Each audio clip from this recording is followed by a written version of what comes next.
अगला टॉपिक है जनसंख्या विस्फोट। जनसंख्या विस्फोट मतलब होता है बेतहाशा जनसंख्या की बढ़ोतरी करना, अधिक मात्रा में जनसंख्या बढ़ाना, क्या कहलाता है? जनसंख्या विस्फोट।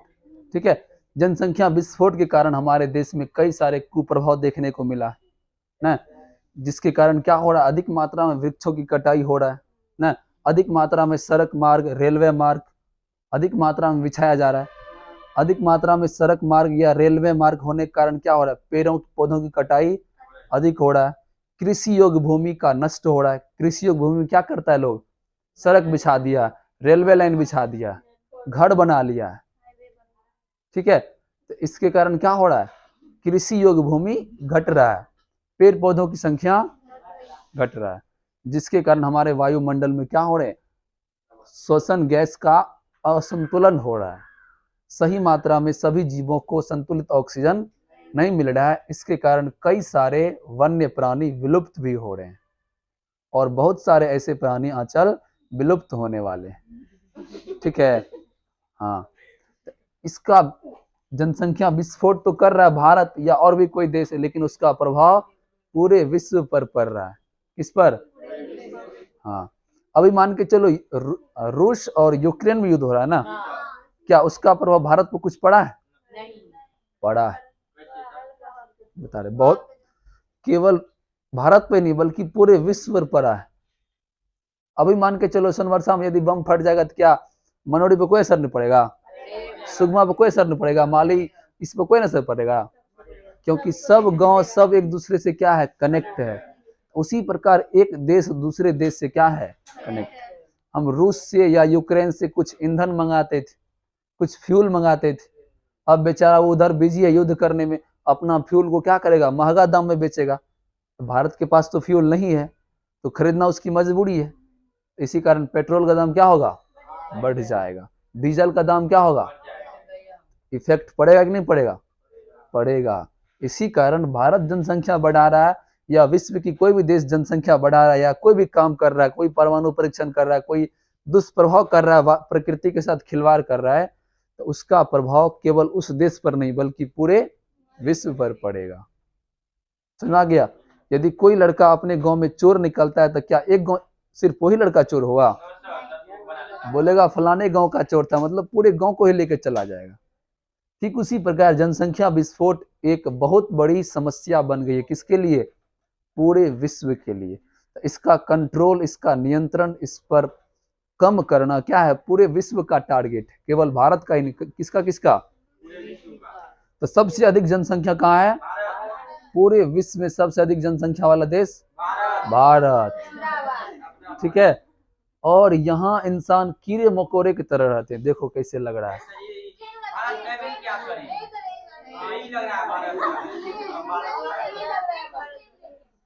है ना भारत का।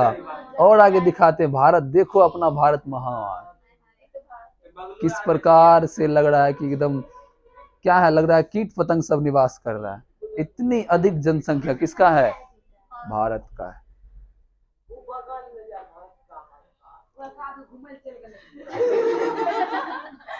चलिए अगला टॉपिक है जनसंख्या विस्फोट को रोकना ही क्या कहलाता है, बढ़ती जनसंख्या को कंट्रोल करना, कम करना ही क्या कहलाता है, जनसंख्या नियंत्रण भारत के साथ साथ अन्य पूरे विश्व देश के लिए एक बड़ी चुनौती है। ठीक है, तो चीन तो अपना जनसंख्या क्या किया, कंट्रोल कर लिया अगले 10 साल में, लेकिन भारत कंट्रोल से क्या हो गया, अनकंट्रोल हो गया, क्योंकि यहाँ के लोग बहुत अधिक मात्रा में बेरोजगार हैं, किसी को कोई काम धंधा नहीं है, और कोई काम धंधा नहीं होने के कारण, बैठाड़ी रहने के कारण कहता है चलो 2-4 को पैदा ही कर देते हैं। हाँ, तो इसी कारण भारत की जनसंख्या क्या हो रहा है, बहुत तेज गति से बढ़ रहा है, इसका ग्राफ सीधे एकदम 90 डिग्री पे आ गया।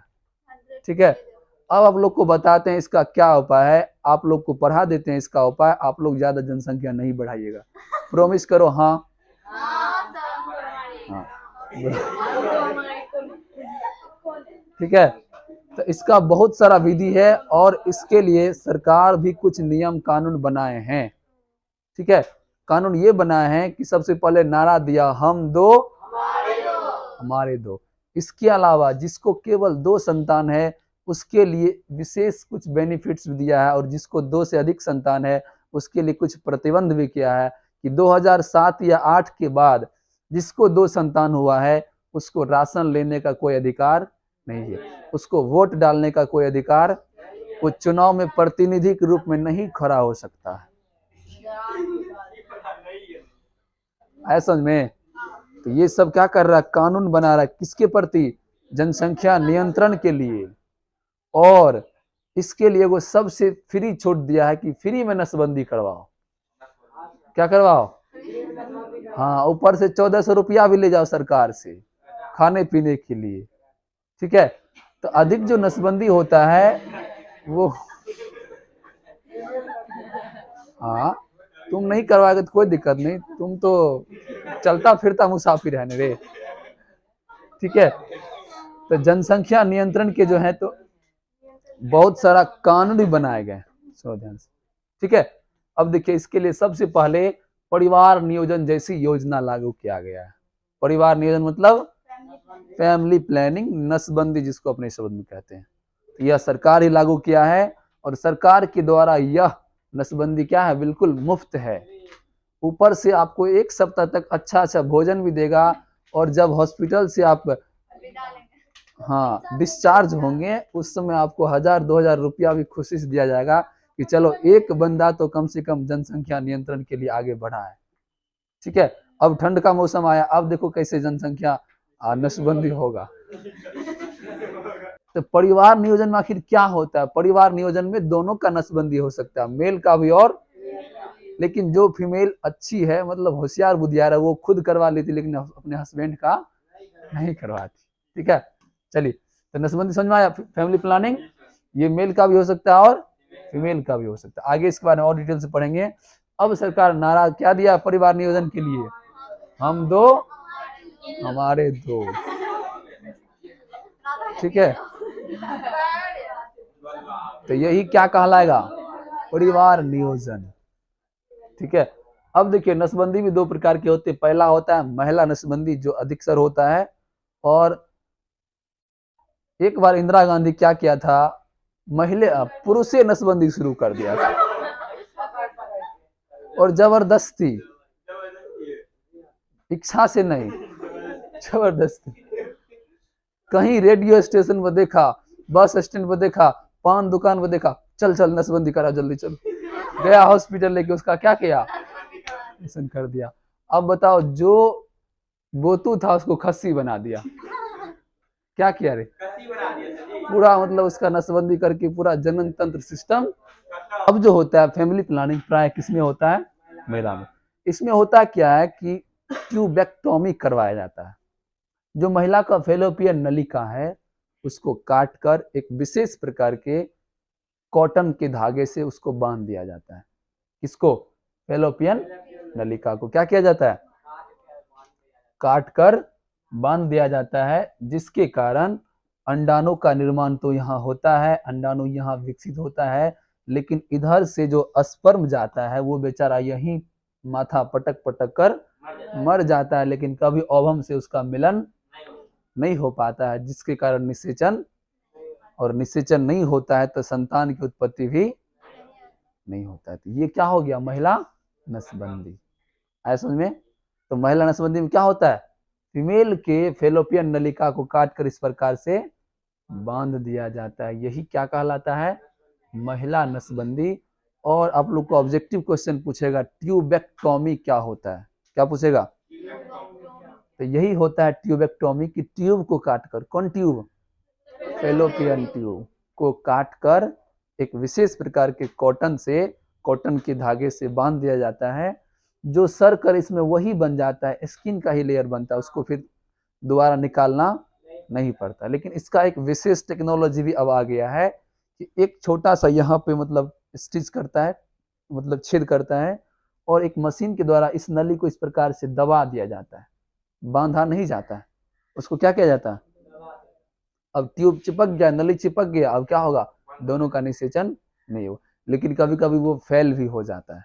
इसी कारण महिला के लिए नसबंदी के लिए यही आवश्यक है। ठीक है, लेकिन अब इसके लिए और कुछ विशेष टेक्नोलॉजी भी आ गया है, कुछ इंजेक्शन, कुछ टेबलेट, कुछ पिल्स भी आ गए हैं, जिसके कारण महिला यदि नसबंदी नहीं भी करवाती है तो भी जनसंख्या नियंत्रण में अपनी भागीदारी निभा सकती है। ठीक है, इसके लिए बहुत सारी प्रकार के पिल्स मतलब गोलियां, टेबलेट, इंजेक्शन और कई प्रकार के यंत्र भी आए हैं। ठीक है, तो जो महिलाएं चाहती है कि हम किसी प्रकार के बॉडी में कांटा नहीं लगवाएं, ऑपरेशन नहीं करवाएं, सर्जरी नहीं करवाएं, उसके लिए और भी मेथड बताते हैं। यदि तुम लोग का ऐसा इच्छा होगा तो वैसा ही करना। ठीक है, अगला टॉपिक क्या आता है? पुरुष नसबंदी। इसमें क्या होता है कि जिस नली से स्पर्म बाहर निकलता है, क्या नाम है उस नली का? शुक्रवाहिका नली या वैस डिफरेंस। क्या कहते हैं? वैस डिफरेंस। इस प्रोसेस में क्या होता है, जो वैस डिफरेंस होता है, जैसे ये टेस्टिस है ना, टेस्टिस, यहीं से क्या निकलता है? वैस डिफरेंस निकलता है, और इसी मार्ग से कौन जाता है? स्पर्म जाता है। तो यहीं पे इस नली को क्या करता है? काट कर बांध दिया जाता है एक विशेष प्रकार के कॉटन के धागे से। यही क्या हो गया? पुरुष में नसबंदी। इसमें हो गया नसबंदी, पुरुष में नसबंदी हो गया।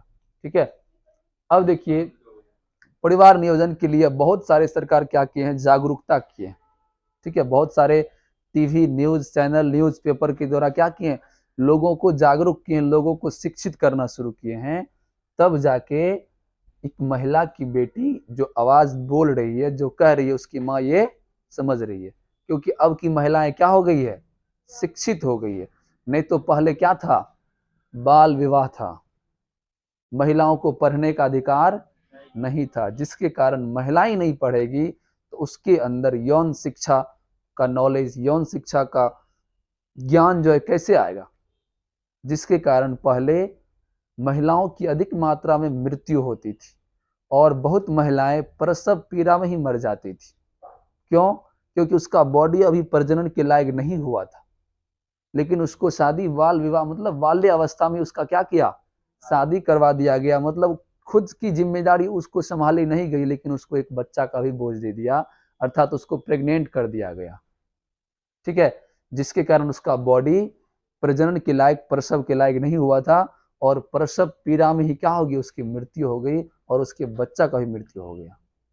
इस प्रकार से बहुत सारी योजनाएं, बहुत सारी इस प्रकार से घटना जब घटने लगी तो सरकार क्या किया? अपनी नीति को बदला, महिलाओं को, लड़कियों को, बालिकाओं को शिक्षा के लिए प्रोत्साहित किया, स्कूलों में साइकिल देना शुरू किया, वस्त्र देना शुरू किया, भोजन देना शुरू किया, और पैसा भी देना शुरू किया, और उसके गार्जियंस के लिए। अब देखता है स्कूल, यदि तुम 2-4 दिन नहीं जाएगा, तुम्हारे घर पर टीचर पहुंच जाएगा। टीचर को इतना टाइट कर दिया, अगर बच्चा क्यों नहीं आ रहा है? बच्चा 100% आना चाहिए, हमेशा शिक्षित होना चाहिए, क्योंकि जब तक शिक्षित नहीं होगा तब तक जनसंख्या नियंत्रण का क्या विधि है, या जनसंख्या विस्फोट का क्या हमारे वातावरण पर कुप्रभाव पड़ रहा है, क्या उसको पता चलेगा? ठीक से बैठो, पीछे पता चलेगा उसको? यौन शिक्षा क्या होता है, कैसे एसटीडी होता है, कैसे सिफिलिस, गोनेरिया, एड्स होता है, उसको पता चलेगा? तो इस प्रकार से महिलाएं पहले बहुत सारे रोग से मर जाती थी, लेकिन उसको पता नहीं चलता था कि हमारे शरीर में क्या परिवर्तन हो रहा है।